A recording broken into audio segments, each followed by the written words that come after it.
All right, we're going to take a look at gases this unit in the laws that they kind of abide by, which are different than generally liquids and solids based on what we know and how they move. And that's kind of where we're going to start. Just kind of looking at this animation of gases and kind of what affects them. Eventually, we'll understand exactly what this is showing us. So where we're going to start is, why do we have to do this? And the idea is the kinetic molecular theory, right? And so if you understand what kinetic means and the idea with chemistry and molecular, we're going to come up with some ideas and we're going to come up with some parts of this theory in a little bit. But think of this situation, right? Maybe you're this red van and you're hungry and you're waiting to get into McDonald's, right? You know what's in McDonald's without ever stepping foot in there, just because of your vicinity to it. You can literally smell what's going on, right? So when we're thinking of that, how is that? It's one thing if that burger, is right under your nose and you're thinking about it, but the reason that this works is because of this idea of the kinetic molecular theory. The idea that particles are always moving, right? And especially with gas particles, they're able to go lots of different places because they're so light and so small and are going to constantly be on the move. That's not true with liquids and solids. They're always moving, but not as much as gases are. All right. So some of the assumptions that we want to take into account when it comes to the kinetic molecular theory. First one, kind of already talked about. Gases consist of small particles, right?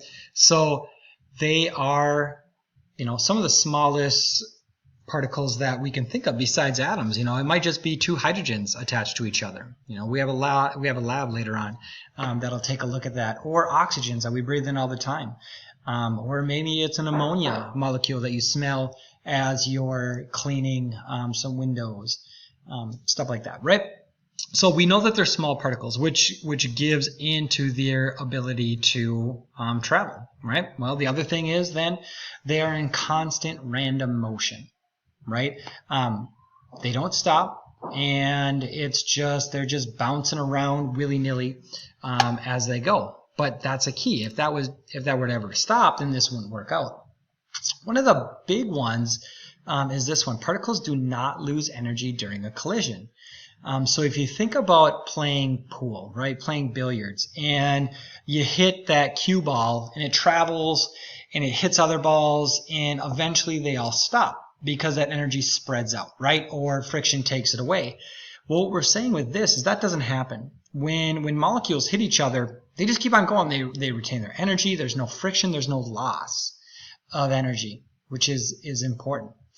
All right, and then this is all based on kinetic energy. Average kinetic energy, which is just really a fancy way of saying temperature, right? The higher the temperature, we know what's going to happen with both solids, liquids, and gases, right? So this one works out where that kinetic energy, that energy of motion, really we can record it with the idea of temperature behind it. And here's another important one, is there's no attractive or repulsive forces between particles, right? And so that's really getting back to our intermolecular forces. We know that they're attracted to each other with those bonds, but that idea of hydrogen bonding and the dipole, like that's not going to happen. They're not all going to suddenly stick to each other because opposites, or they're not going to repel each other because they have the same charges, right? We're not going to deal with that because that would change, number three, that would change that idea of particles and their energy systems.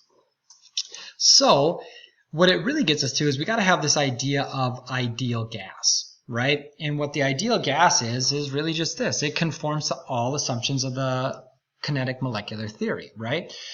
Which just all those things we just talked about. Ideal gases do every single one of those. We'll talk about later if that's actually true or how we make that true, but that's what we're talking about as we kind of go through some of these. And for us, in how we calculate, it's going to be fine. If you ever got into like particle physics or something like that, you might not be able to make those assumptions, but here you are. Right? So how often are gases considered ideal?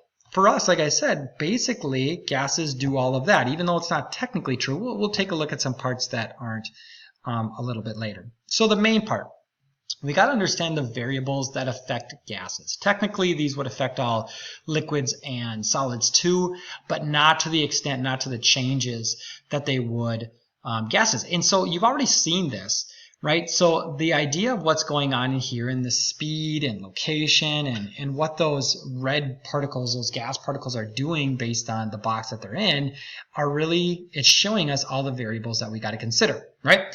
So I want you to be able to explain these and how they affect, and really that's just going to come through some equations that we're going to take a look at. So we can think about a balloon too if this box is not enough, right? You blow up a balloon, you tie it off, now what, right? What are the variables that are affecting that balloon? So the first one being pressure, right? They all create pressure, and pressure changes based on the system that they're in. So pressure is one of them, and generally in science we like to record that in ATMs, and you'll find out why. It's got a nice number of 1 generally, but we have lots of others. You know, the main one we use, especially when we're talking about tires and stuff like that, is PSI, but we're going to have a conversion to use that. The second one is volume. Volume is very important. So you can see over here, volume is obviously changing. We can't really see what the pressure is doing, but volume is a big one. And so for us, liters, milliliters, centimeters cubed, for us in science, that's good. Obviously, there's other types of volumes. Temperature, well, it's a kinetic molecular theory, right? So temperature's got to be a big one. And so for this one, we need it in Kelvin, and we'll talk about that conversion a little bit. Obviously, you probably haven't seen a thermometer that has Kelvin on it, but as long as we know Celsius, that's a pretty easy conversion. And then finally, we have the moles of a gas, right? And that's really just the amounts that we're dealing with. All right.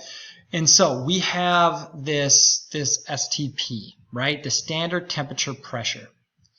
And when you see that, when you come into it, we want to understand that that means 0 degrees Celsius and 1 atm, right? So that atm, that pressure. So standard temperature and pressure is this guy. Now, typically, almost 100% of the time, especially where we live, we're never going to abide by those, right? Maybe in a lab we can make it happen, but we're not going to use those in particular. So what we're going to take a look at is the units of temperature, right? And that's like I said, we can't have degrees Celsius, mainly because when it comes to degrees Celsius, 0, if we're going to multiply or divide by that, that's going to obviously change math, right? And so we're going to use a Kelvin scale, which doesn't have a 0. Or if we're at 0, that means we have 0 molecular motion, which we call absolute 0, right? And so it's a pretty easy conversion. They have the same degrees, so if we just take a thermometer with Celsius and we add 273 to it, that's our Kelvin temperature, right? So this is going to be something that you're definitely going to have to understand, know, and use, right? Because we can't have negative numbers. Units of pressure, there's a lot more of them, right? Our main one is atmospheres, right? That's a nice one to use in science and chemistry because it is equal to 1 atm, right? Now, this is assuming we're at sea level, right? All of these are based on sea level.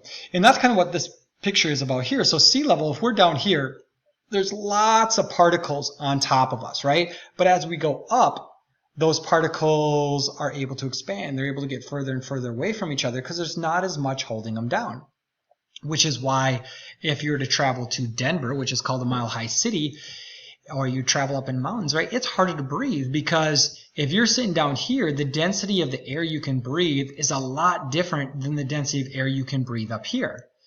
And so when we come to that, we gotta make sure we understand that, which is why there's also different directions if you're baking, right, at sea level versus, you know, somewhere a mile up where the particles aren't as close together, right?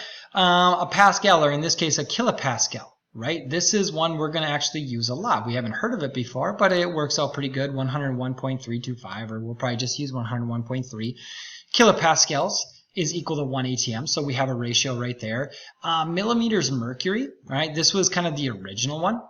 So millimeters mercury, there's 700 millimeters mercury. This Torselli was his name. He kind of came up with the first barometer, and he used mercury in it. And what he noticed is that at sea level, there was 760 millimeters of mercury in his barometer. All right, 760 again. Torr, well, Torricelli was just given it. So these are the same thing, whether we have a torr or millimeters mercury, same exact thing, same ratio. One we're most familiar with is pounds per square inch. So 14.7 psi is equal to 1 atm. And then another one that comes up, especially when you're thinking about weather and stuff, is a bar, right? 100 or 1.01 bars, all right, is equal to 1 atm. And what that really does is, right, reason why it's 101 is 1 bar is equal to 100 pascals. So there's all of these mean the same thing, but we got to be able to take one and convert to another with the ratio. And I'm going to show you a bunch of math later on. All right, so we're going to end there with this one, and we'll pick up with the next video talking about our laws.